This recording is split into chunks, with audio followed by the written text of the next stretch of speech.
I will be. Good morning. I am Sherry Boston, Dekalb County District Attorney. I want to thank you for joining us. I am here today to announce a major development in a Dekalb County cold case death dating back more than 20 years.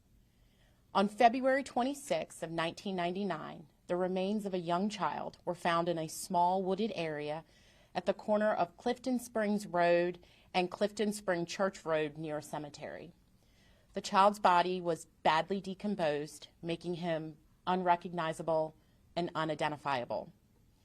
After an autopsy, the Dekalb County Medical Examiner's Office was able to conclude that the remains belong to an African American child between the ages of 5 and 7.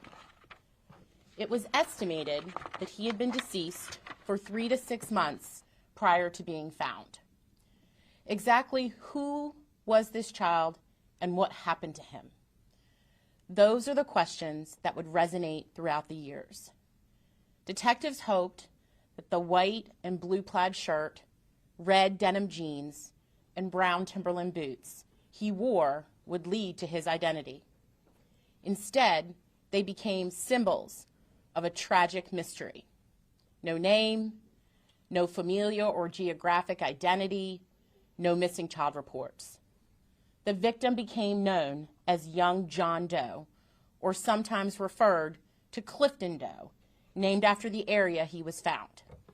There would be memorial services throughout the years, artist renderings, and pleas for the public's help for answers to no avail.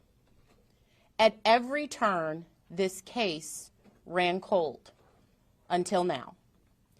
In May of 2020, a tipster recognized the victim through an updated artist rendering provided by the National Center for Missing and Exploited Children. Today, John Clifton Doe has been identified as William Dashawn Hamilton, a 6-year-old child from Charlotte, North Carolina, who had recently relocated to Atlanta with his mother shortly before his death. Following the tip to the National Center, further investigation and DNA testing ensued, leading not only to William's identification, but to clues surrounding his death and the alleged suspect in his killing, his mother, 45-year-old Theresa Bailey Black. On June 28th of 2022, a Dekalb County grand jury returned an indictment against Black on charges of felony murder, aggravated assault, cruelty to children, and concealing the death of another in connection with the death of young William. Defendant Black was arrested on June 29th of 2022 in Phoenix, Arizona, where she resides. She is awaiting extradition to Dekalb County.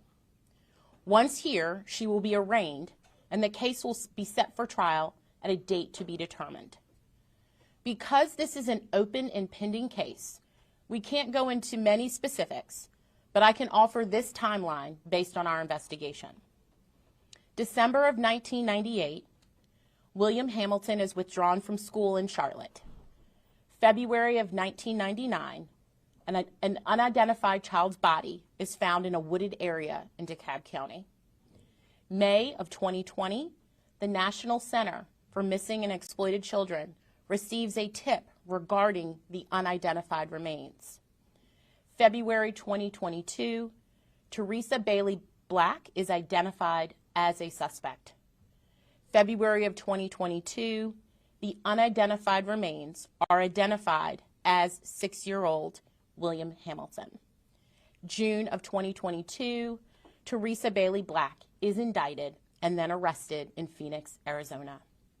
We are currently seeking the public's assistance. According to the investigation, Theresa Bailey briefly worked at an establishment in Atlanta known as Pleasers and may have been obtaining assistance from the Atlanta Day Shelter for Women and Children. We are asking anyone who may have known or interacted with Miss Bailey or with young William during that time here in the metro area in 1998 or 1999 to please call our cold case tip line. You can remain anonymous. That number is 404-371-2444. While this is the beginning of the criminal aspect of this case, it brings to close decades of unanswered questions. We would not be here today without the dogged determination of so many dedicated partners. But let me start with my team. Thank you to Lance Cross, Director of our Major Crimes Unit, Shannon Hodder, Deputy Chief Assistant District Attorney in our Trial Division, and Supervising Investigator Matt McClendon for believing in this case and leaving no stone unturned. They have poured countless hours into this investigation and will lead the prosecution of this case. Also, a special mention to Senior Assistant District Attorney Agatha Romanowski and Senior Investigator Crispin Henry with our Saki team for their preliminary work on this case. Thank you to the Dekalb County Police Department, specifically Chris Harvey, who served as the lead investigator on this case in 1999. He now serves as the Deputy Director with the Georgia Peace Officer Standards and Training Council, or POST. Also, Lieutenant Adam Quigley, who is currently working the investigation with our team and lending his expertise and equal amounts of passion and determination to uncovering the truth and obtaining justice for William. You'll hear from representatives in just a moment, but let me also thank the Dekalb County Medical Examiner's Office and the National Center for Missing and Exploited Children. Before I turn this podium over, allow me to extend a huge debt of gratitude to you, the public, for keeping this case on your hearts and on your minds for decades. We look forward to bringing justice on behalf of William Dashawn Hamilton, an unknown name and face no more. I'd like now to invite our partners up for a few remarks before answering any questions. First, Director Pat Bailey with the Dekalb County Medical Examiner's Office. Good morning, Madam DA, to my Dekalb partners. This is a great day for our office. The medical examiner has not let this case rest over the past 23 years. I was shaken when we got a name.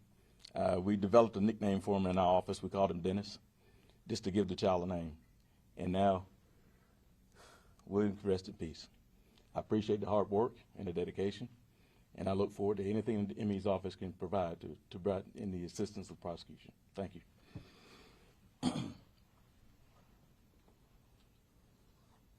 Thank you, Director Bailey.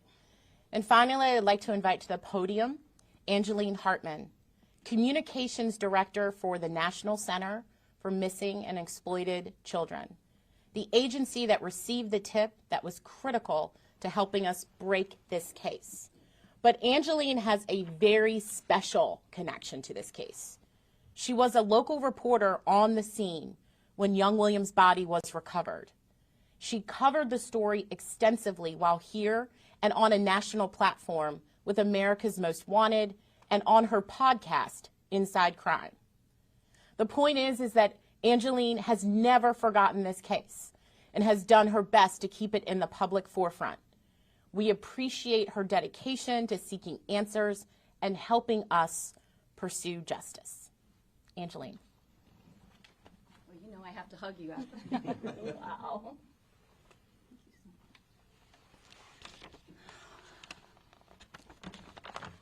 Thank you, DA Boston, for those very kind words. That's so special to me.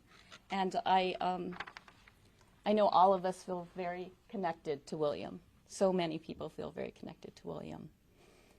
I just want to say thank you to you and your team and all of the investigators before now who brought us to this day. Thank you for putting up with me over the years. We always knew that there were answers out there. As you know, the break in this case happened when someone called the National Center for Missing and Exploited Children after seeing that reconstruction photo. We know that images like this work, and that's why we ask people to take the time, just take a moment out of your day to look. You never know when you're going to be that one person. It just takes one call. In this case, the woman who called the National Center for Missing and Exploited Children knew William, and she knew William's mother very well. For more than 20 years, she wondered what happened to William. And she always felt that something wasn't right. She made it her personal mission to find him. And when I say she made it her personal mission, that is not an understatement. She was actively searching for William every single day. I spent the day with her on Monday, and I want to share with you some of the things that she said about William in her own words. William was like a shining star. William was fun. He liked to draw and read books. He didn't want you to read to him. He wanted to read to you. But William didn't want to read children's books. He liked to read the dictionary and the encyclopedia. And when he read, William wanted you to sit up and listen to him. William was going to grow up to be somebody. I so wanted him to be alive. I wanted William to know that I never stopped looking for him. I loved William. Her name is Ava. She prefers to keep her last name private. His name was William Dashawn Hamilton.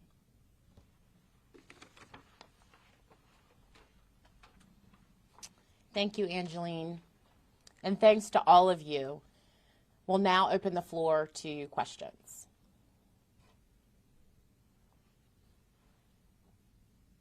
There's so many other cases, and just like Angeline was saying, the importance of coming forward. Can you speak a little bit about, the difference that really makes in a case like this and so many others?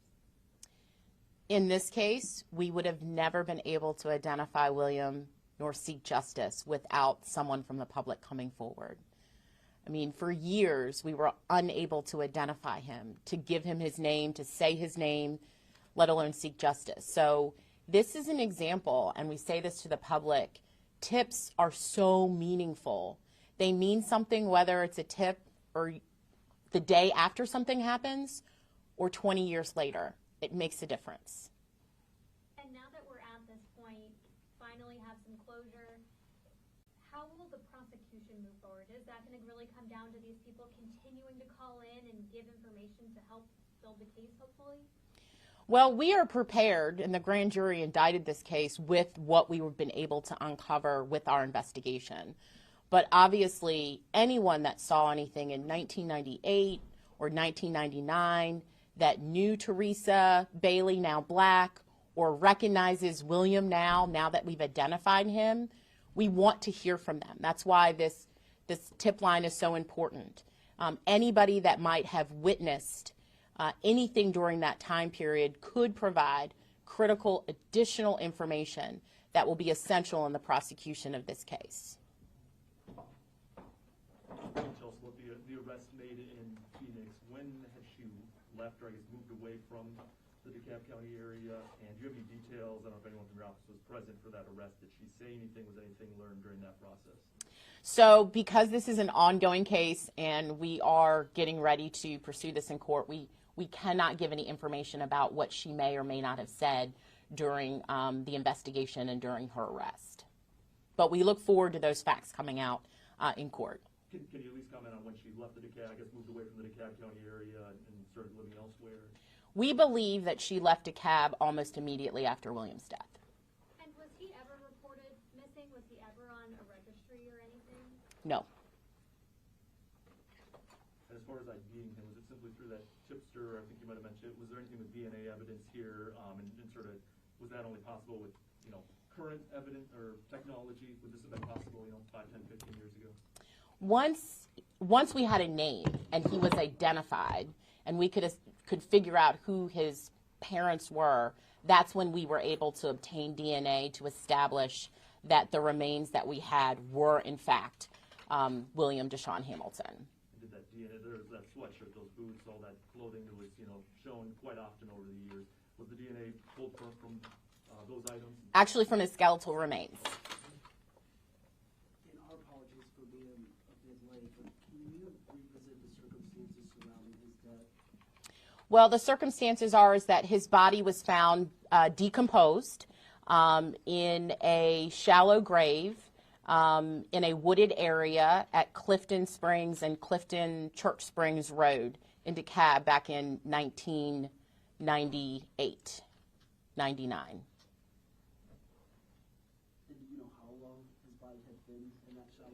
We believe that it had been in the grave for several months when he was located, based on the decomposition of the body at that time. And beyond this tipster, back in 1999, was there, William's father, other family members, other people close to him that were searching for him, that reported William as missing in some jurisdiction, just sort of, it seems sort of, was the mom the only one that knew him? William was not reported missing. And so therefore, no one was necessarily looking for him. What we know is that people ask questions, but he was not declared a missing child at that point. So when we discovered his body, when police started their investigation, we had no idea whom this child was. And so imagine the search radius when you are trying to identify a child that has not yet, in fact, been declared missing. It's like searching for a needle in a haystack. Especially with them having just moved. Do we know what brought them to the Dekalb County area when they moved? We do not that I can share right now. And we're, of course, looking for more information for the short period of time that Miss Bailey, at the time, now Miss Black, lived in the area.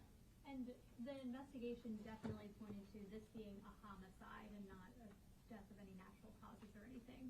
Yes, we have a reason to believe that it is a homicide. Angeline, question for you. Sure. What about this case that in the other stuff we have covered? You and George most wanted together a lot of cases. But tell me what about this one here? I mean, I think from day one, this case bothered anybody who knew about it. Those who were out at the scene, whether they were investigators or the media. When you hear about a child, especially at that time, we didn't know how young, but we knew that it had to be a child because of just from what we saw at the scene, right? We knew that this was a young person. And anytime something like this happens involving a young person, that just hits you. And now, over the years, to know, we just kept trying and develop more information and to see these composites, to see these images, I felt closer to him over the years. And I know we all cared for him in a special way, but that connection, I can't explain it. I think we all feel it. And today is a day that we had hoped would happen. And even though we had hoped it would happen all this time, it's still hard to believe that we're really here. And we're just so grateful to everybody who worked so hard on this.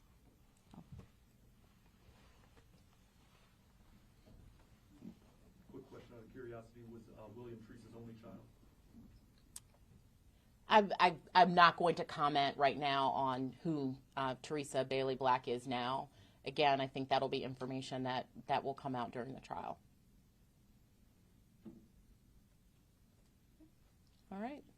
Thank you so much for being here.